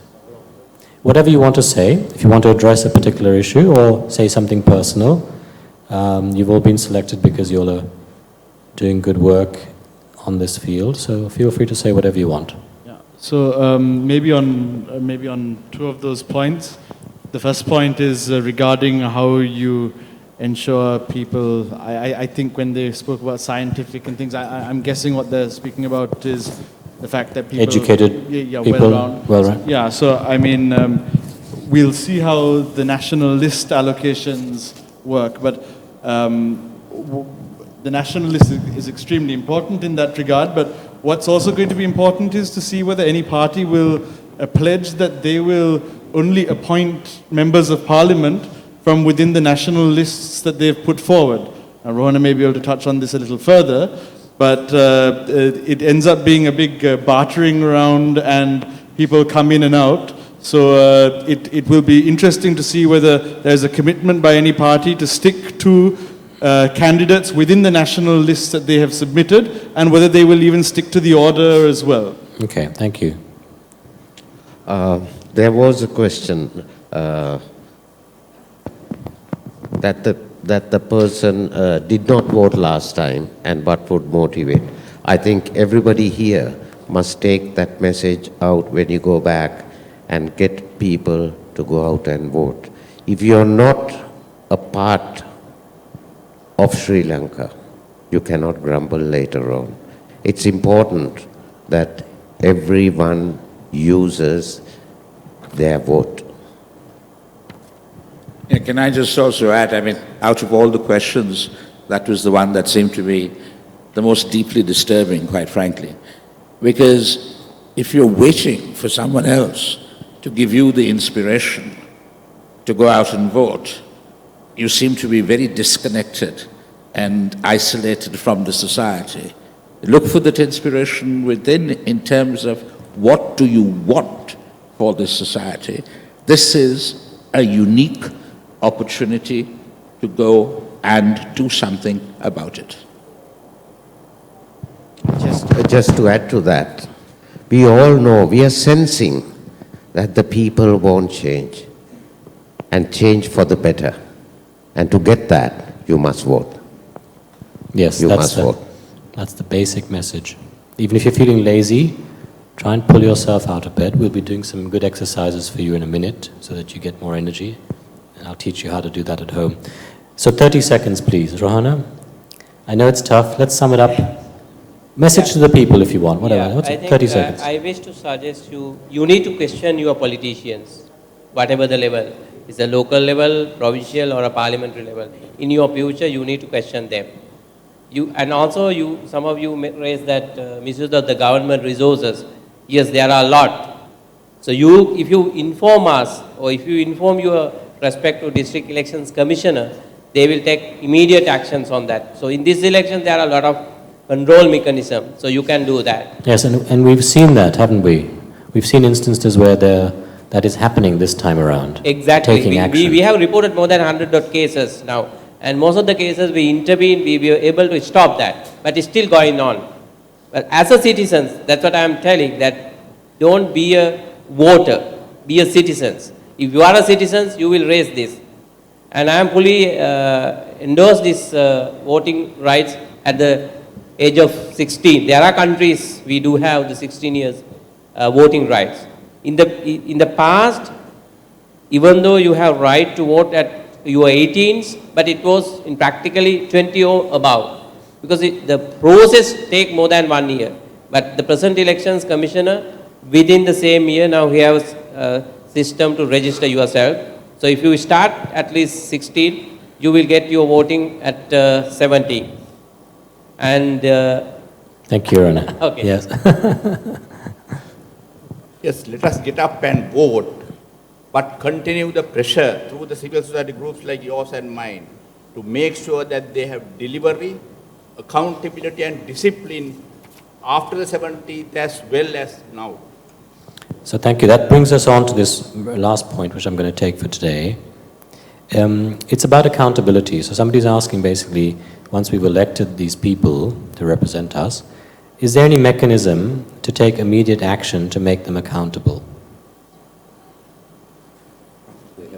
Yes.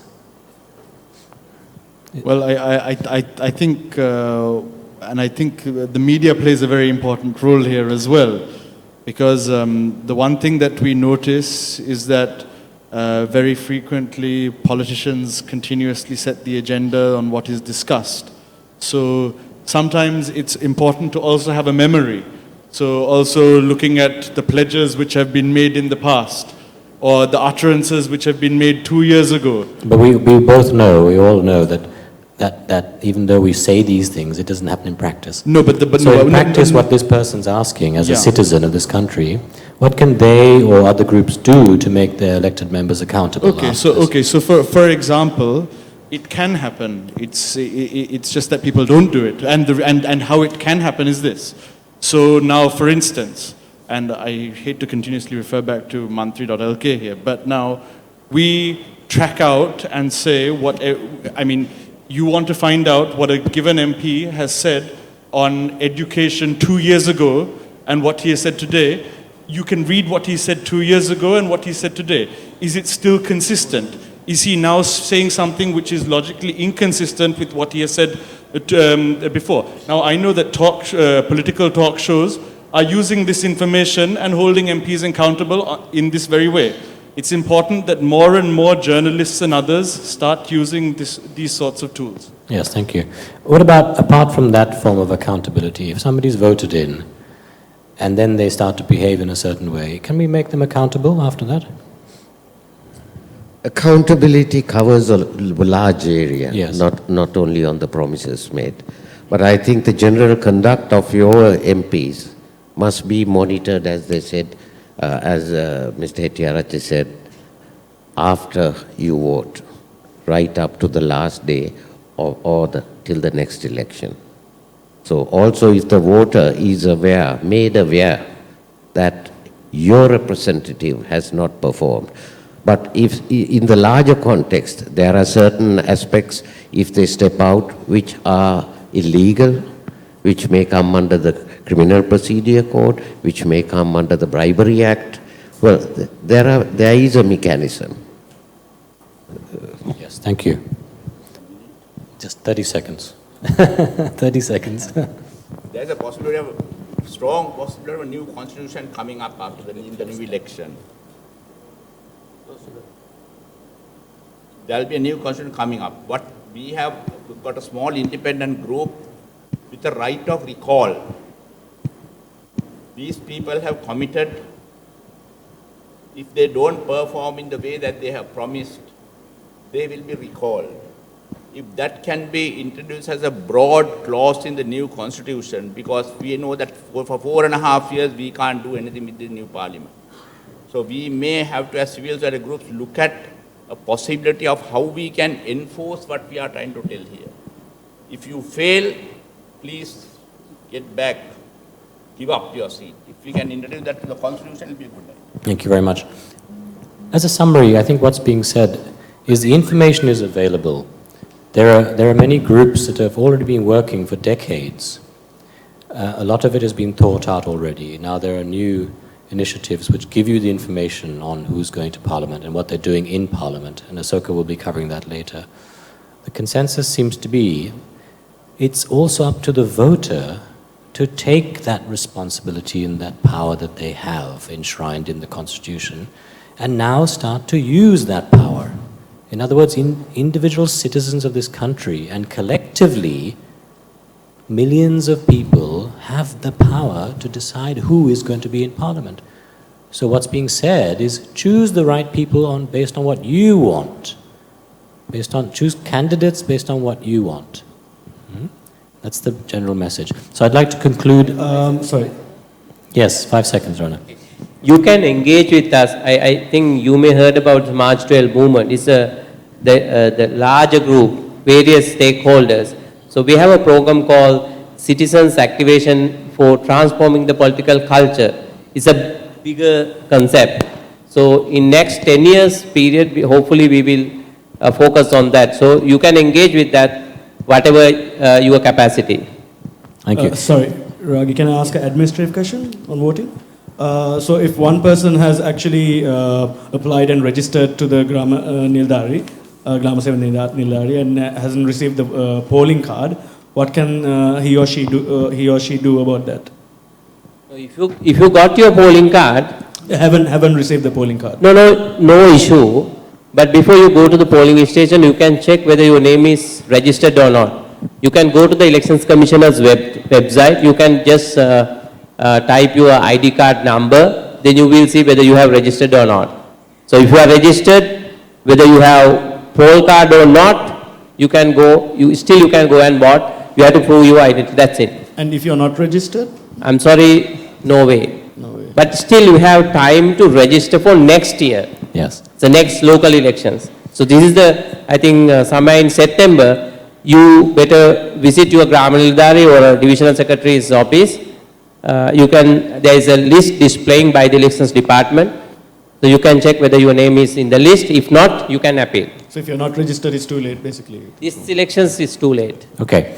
So I'd like to, because we're running way over time, that's also a Sri Lankan tradition.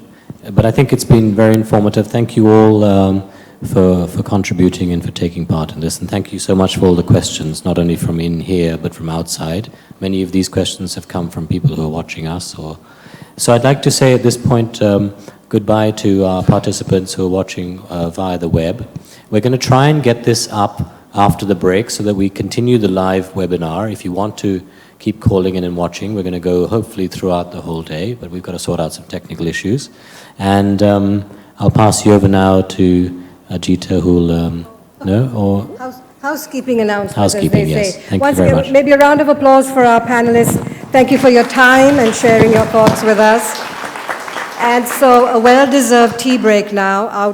Stretch your legs out there. But two technical announcements. One is, please start using the Emojot app. All the details have been given to you on the screens. There are flyers out there to tell you how to download and use this voting app. Another example of voting with technology. And then we have 3 young men here who will be demonstrating another technological app, and instructions for that are also available for you to download, the Thicken app, made specially for this event. So please meet them out in the corridor, stretch your legs, have some tea, something to eat, and we'll meet back here. And if I could say, we're going to go quite fast today. So if you could try and really come back in here within 15 minutes, as quickly as possible. Get your tea, come back in here. 3 great speakers coming up. Asoka, I'm going to move you forward into the next slot, so you'll hear about his initiative. See you back here in 15 minutes. Thank you very much.